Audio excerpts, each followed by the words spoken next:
There's a pretty one, Ulysses.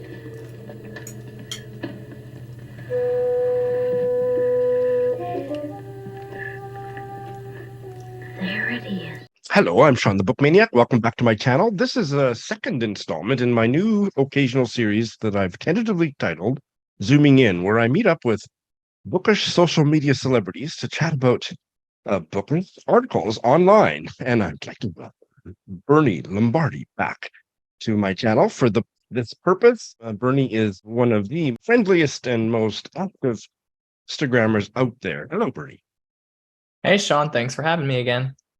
How appreciative am I that on the third day after the Booker long list that's been released, you're making time for little old me. I have my book right next to me, this other Eden, my current Booker read. I read his first book just a few months ago and had a Did you like mixed it? reaction. Well, I Okay. loved some things about it and other things I thought were a little bit less successful, but he's an interesting writer. So I'll be very curious to hear your review. Mhm.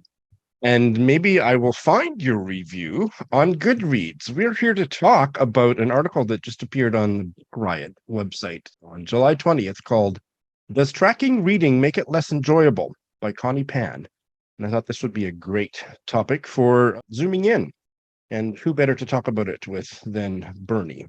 Basically, the article is about, I think it's quite self-explanatory. Does tracking your reading to whatever degree make it less enjoyable, make it seem like more like a project, more like work? I don't think so, but I'm curious to hear, what did you make of this essay, Bernie? I thought this was a great essay to talk about, just because it is something that I think about and have thought about. So yeah, I found it relevant and relatable. I do think that I have some of the same skepticism that the author has, though I do believe that it's completely subjective, and in no way do I think people shouldn't track their reading if that's what makes them happy. It's really just like a personal subjective thing. But like I do feel like I've thought about a lot of the things that the author talks about. Okay, so a good place to start is tell us how you track your reading and to what degree. Okay, so when I start a book, I go on Goodreads and what's the other one? Storygraph. I plug it in, start date, and then when I finish it, I put the end date, put read, and I give it a star rating. And it's not a serious star rating. It's more of like, if I really, really liked it, I give it 5 stars. If I think it was okay, I give it 4 stars. And if I didn't like it, I typically give it 3 stars. I have this thing that a lot of people disagree with, that on like these kind of things where like, like the stars really matter for the authors, I don't give anything less than 3 to living authors, because you know, it's their art and I just don't want to come down It's on them very like interesting. that. I don't take the star rating seriously. Interesting. Well, you and I are on exactly the same page about the what a four, a five, a four, and a 3 star mean.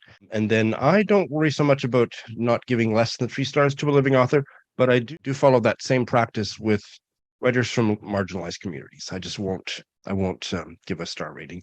That's yeah, I'll just leave it blank if I didn't like the book. Mm-hmm. I'll add one more thing. I guess there's like an argument to be made that like when you review a book, like if you're like on social media, like on YouTube or on Instagram, and you like post a review, I guess that's kind of like tracking your progress. So I would say that I also do that, but not all the times. And like when we talk about like kind of the things that she talks about, we can go more into that. More into that. But no, your Instagram is just a joyous place to be as a reader, a consumer of literary fiction. Thank Um, you. so I track my reading more in the sense that whatever I read in one sitting, which is typically 10 pages, I update Goodreads on my progress. And you don't do that. I only do that sometimes with really big books when I get Huh? to like, so like, for example, like if I'm reading a book that's 1,000 pages, every time I get to 100, like a new, like 100, 200, 300, I'll update Okay. it. Now, and there's something that this article talks about that I really relate to, in that it keeps me on track and it keeps me focused on how is my progress going with each of the dozens of books I'm reading at one time. The funny thing, well, I think it's funny now in retrospect, I used to have my Goodreads connected to Facebook. So every time I'd update anything, it would spit out a post on Facebook. And so every 10 pages I would read, there'd be a Facebook post. And, I'm spending 8 hours a day reading, and every 10 pages. Oh, my poor Facebook friends. I It's disabled like that their eventually. big brother watching in on you. Well, they were getting all the, and their large Facebook posts that take up their whole screen. That Shawn has now read 12% of David Copperfield, or whatever it is. So I got rid of that part of it. How long have you been tracking your reading? Did you track your reading differently before Goodreads and all that stuff, or is this fairly somewhat new? I don't. I honestly don't remember a time before Goodreads. Well, that says it all, really. No, but like Goodreads, I mean, I didn't track my reading in high school, but I also didn't read a lot in high school. But I do believe Goodreads started when I was in college, or at least I started using Goodreads when I was in college. I started it in about 2016, 2015. And I remember that the first year that I started it, I read 4 books in 1 year. And then I think it was 2015, maybe 2016, I hit the ground running and I read over 100 and whatever. It doesn't matter. The number doesn't matter. But I have been tracking my reading ever since I've become a big reader again later in life. And it's a valuable part of my reading life. And I think it does help me read more for some reason. It certainly keeps me organized. Mm-hmm. So the dark side, what's the dark side or downside of tracking your reading? What could you relate to about some of the qualms that are expressed in this article? So like, if we're just talking about like tracking, because she talks about tracking in like a bunch of different ways, because there's also like the whole like taking notes and stopping while you're reading to like annotate and list themes and genres and all that stuff. So I think that's like a whole other thing. But if we're just talking in terms of just like tracking like the progress, like in kind of like a numbers way, I know. So like something that a lot of people on social media do, and I actually started doing it again just for the heck of it, is like at the end of the month posting all the books you read that month.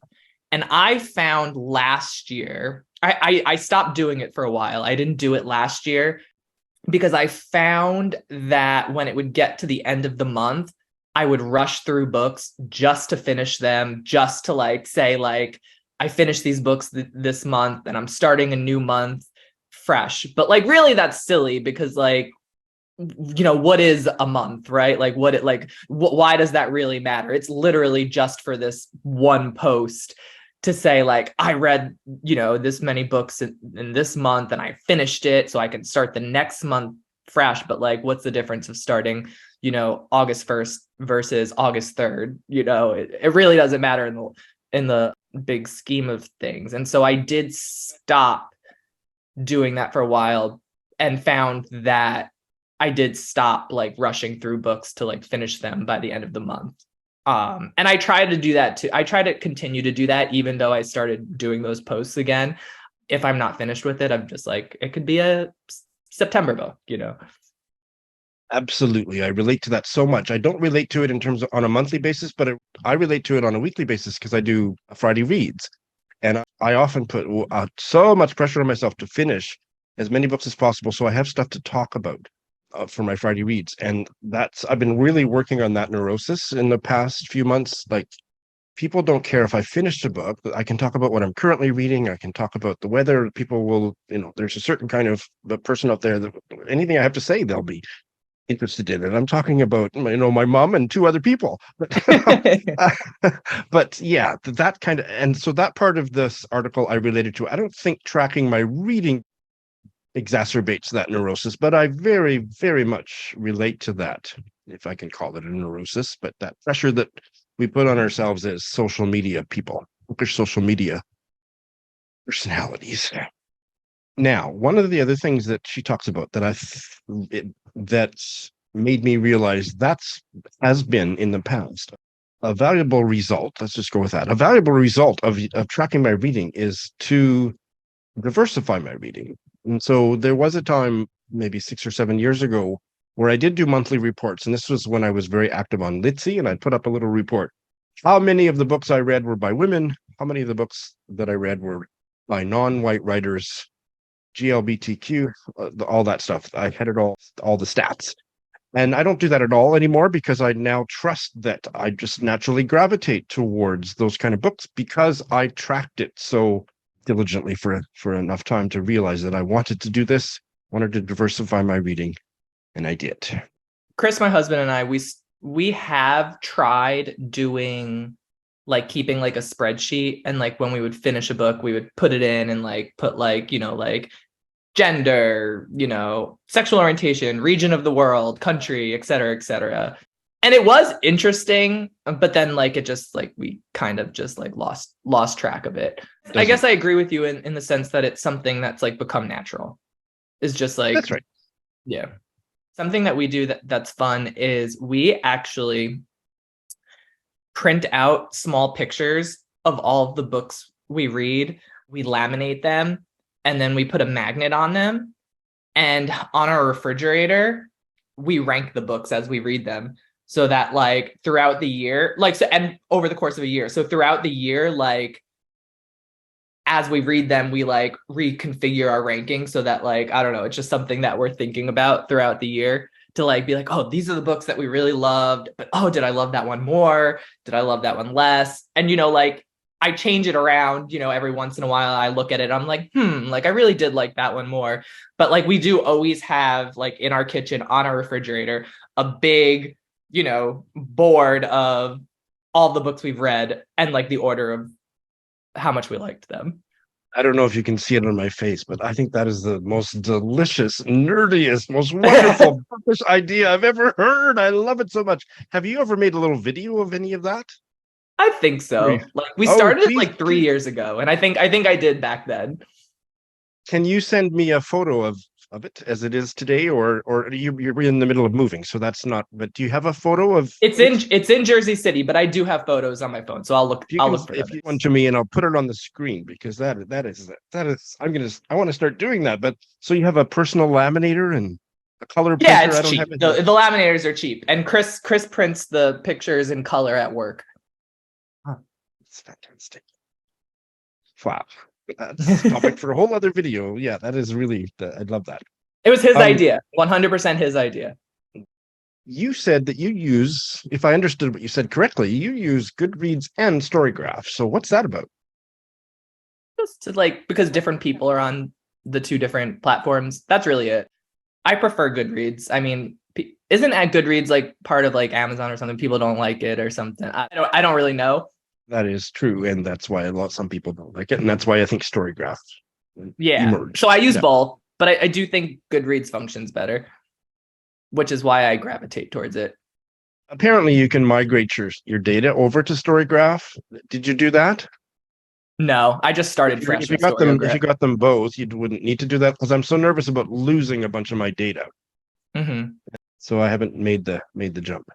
But yeah, I think that Goodreads does everything that I needed to do. Now, the other thing is what I track is I have shelves of books for certain readathons or certain Women in Translation Month or whatever, and books that to be considered for those on an annual basis, as well as I've started doing, like I have a shelf for 2023 new releases and so on.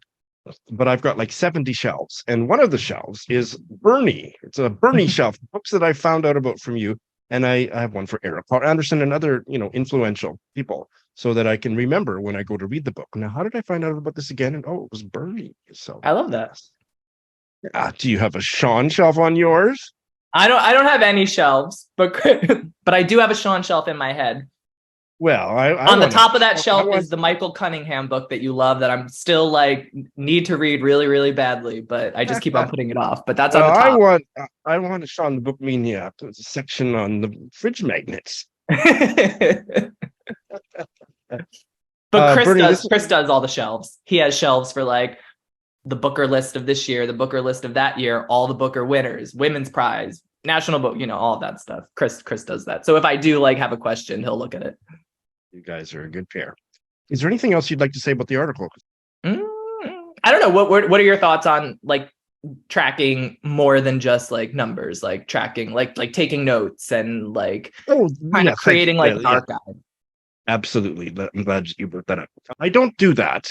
I guess I wish I did, but I don't feel like I need to. I would love hearing about other people that have like a commonplace book or a book journal, but I just think that's going to take time away from the reading. And I consider the way that I read quite deep and I immerse myself. I'm not sure that I need it, but it intrigues the heck out of me. How about you? Yeah, no, I'm on the same page as you. I agree with you. And especially because I started reading for pleasure as a way to move away from the whole academic reading, while I was doing my PhD. And so my whole thing was like, I'm reading for pleasure, which means I'm reading without a pen or like a pencil. I'm just reading. I'm not thinking about things, because that's like what I needed to do to start enjoying reading as like a pleasurable thing. And I've just like stuck with it. I feel like when you're reading, if you're reading because you're writing an article, like you really do need to do that. I think it's necessary. But I think a review is way more subjective, that I feel like I could take notes while I'm reading to kind of inform my review. But I also feel like the review should like be about my thoughts as they are at the end of reading. Like the things that stick with me are going to be the important things, and the things that don't, I guess, aren't important for my review. I do know bookstagrammers that, Karina, Time for Reading. Yes. She has a really great note-taking process. She uses a planner, like with like the days of the week and stuff. And rather than like take like hardcore notes on like, like analytical things about the books, she kind of just like at the end of the day, just like write some thoughts about like the experience of reading the book. And I think that's really cool. And I think that's something that I would consider doing one day.